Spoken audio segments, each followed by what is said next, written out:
The moment the billionaire stepped into the lobby, he stopped so suddenly that his security team nearly crashed into him. Across the marble floor of his own company stood a young woman in a faded gray uniform, pushing a mop through a puddle beneath the enormous glass windows. He had seen thousands of employees in that building, but this woman made the air leave his lungs. It was not her uniform, her tired eyes, or the way she kept her head lowered. It was the tiny silver crescent pendant around her neck, the exact pendant he had placed around his baby daughter's neck 22 years earlier, on the night she disappeared. The billionaire stared at her face, and something inside him shattered. If you believe in kindness, second chances, and the power of family, please take a moment to like this story, share it with someone who needs hope, and subscribe to TrueTaleTime, because sometimes the person we spend our whole lives searching for is standing right in front of us. For 22 years, Cassian Vale had built his life around one empty chair. He was now the founder and CEO of Vale Meridian, a global logistics and technology empire whose headquarters rose 40 stories above the city. Newspapers called him brilliant, ruthless, disciplined, and almost impossible to read. Investors admired his calm decisions, competitors feared his name, and employees rarely saw him show emotion. But none of them knew why he kept one small photograph locked inside the top drawer of his desk. It showed a newborn baby wrapped in a pale blue blanket, sleeping against the chest of a much younger Cassian. Her name was supposed to be Serafina. She had been born during the hardest year of his life, when Cassian was still struggling to keep his first company alive. Her mother, Maribel, had left the hospital furious after an argument about money and responsibility. That same night, a terrible accident occurred on the highway. Maribel survived, but Cassian's newborn daughter vanished during the chaos surrounding the crash. Every search, every hospital record, every foster home inquiry, and every private investigator led nowhere. Cassian spent years looking. Eventually, everyone told him to accept the possibility that his daughter was gone. He never did. Instead, he buried himself in work. He turned a tiny transportation company into a multinational corporation, convinced himself that success could fill the space where fatherhood should have been, and secretly donated millions to organizations that helped missing children and struggling families. He never married again. He never had another child. His wealth grew, but his home remained painfully quiet. Every birthday, he ordered a small cake and placed one candle beside the photograph of his missing daughter. It was his private ritual, one no employee or journalist ever discovered. What Cassian did not know was that 22 years earlier, his daughter had survived. Her real name was Eloan Hart, and she had grown up believing that her father had abandoned her. Eloan had been raised by an elderly woman named Odessa Hart, who had found the frightened child after the accident and spent years trying to uncover her identity. The records had been damaged, names had been confused, and eventually Odessa became the only family Eloan knew. She gave the child her last name and raised her with very little money but an enormous amount of love. When Odessa died, Eloan was left alone at 19. She worked wherever she could, washing dishes, stocking shelves, cleaning offices, and taking night shifts while studying whenever exhaustion allowed. She never dreamed of luxury. She only wanted stability. By 22, she had found temporary work through a cleaning contractor servicing Vale Meridian headquarters. She had no idea that the building belonged to the man whose face appeared in the faded photograph Odessa had once hidden inside an old wooden box. That morning, Cassian had arrived unexpectedly after a difficult board meeting. He was walking through the lobby when he saw Eloan. At first, he noticed the pendant. Then her eyes. Then the small crescent-shaped birthmark near her left wrist. His heart began pounding so violently that he had to grip the edge of a reception desk. Years ago, his daughter had the same mark. Cassian had photographed it when she was a baby because he thought it looked like a tiny comma on her skin. His security chief whispered that he was pale, but Cassian could barely hear him. He walked toward Eloan slowly, as if one sudden movement might make the entire moment disappear. Eloan looked up and froze too, though for an entirely different reason. She recognized Cassian Vale from newspapers and television interviews. Everyone in the city knew the billionaire CEO. She immediately lowered her eyes, worried that she had somehow done something wrong. Cassian noticed the fear in her expression, and it broke something inside him. He had spent 22 years imagining his daughter growing up surrounded by love, education, safety, and opportunity.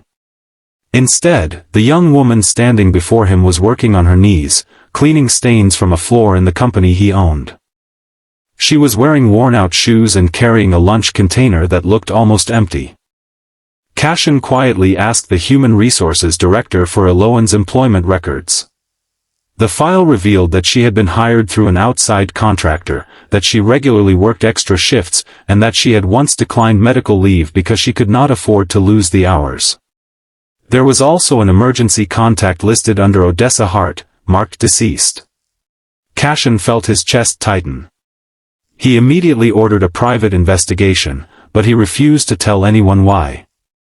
The investigator returned 3 days later with a discovery that changed everything. DNA testing confirmed that Eloan was Cassian's biological daughter.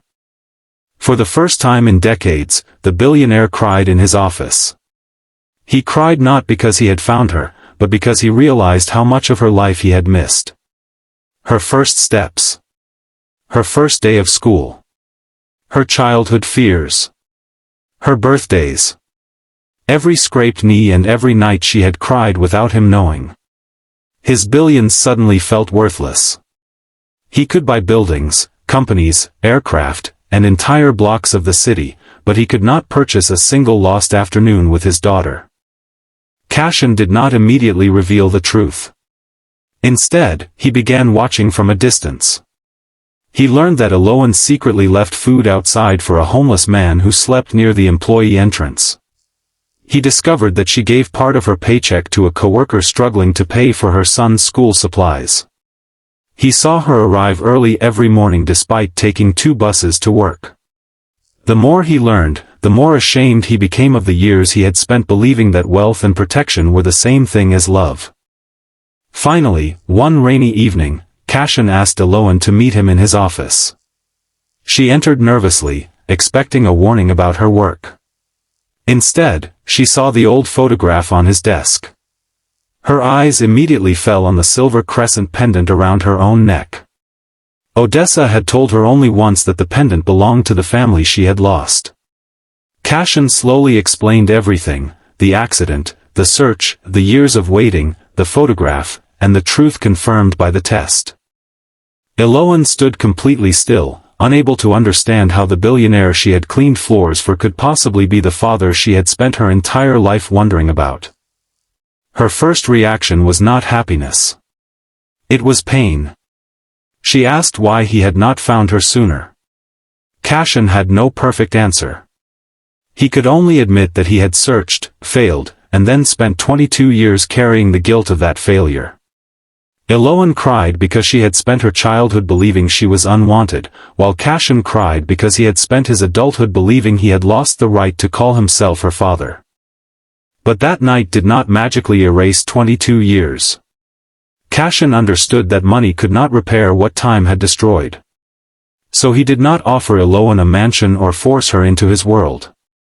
He offered something much harder, patience. He asked for the chance to earn her trust one day at a time. Eloan did not call him Dad. Not yet. But she stayed. Months passed.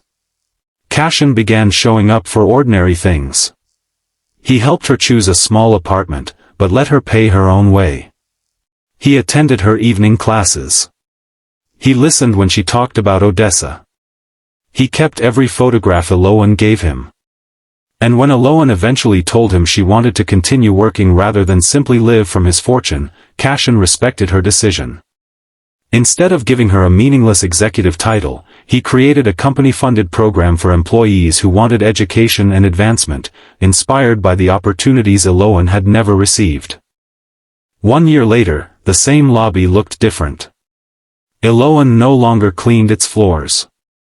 She had completed her studies and was working in the company's community outreach department, helping struggling families find employment and training. Cassian watched proudly from across the lobby as she helped a young employee who was going through a difficult time. Then Aloan turned, saw him, and smiled. For Cassian, that smile was worth more than every company he had ever built. He had spent 22 years searching for his daughter, only to discover that she had been carrying his heart without knowing it. And he finally understood that sometimes life does not return what we lost in the form we expected. Sometimes it gives us a second chance, not to erase the past, but to make the future worthy of it. If this story touched your heart, please like, share, comment, and subscribe to TrueTaleTime. Your support helps these emotional stories reach someone who may need a little hope today.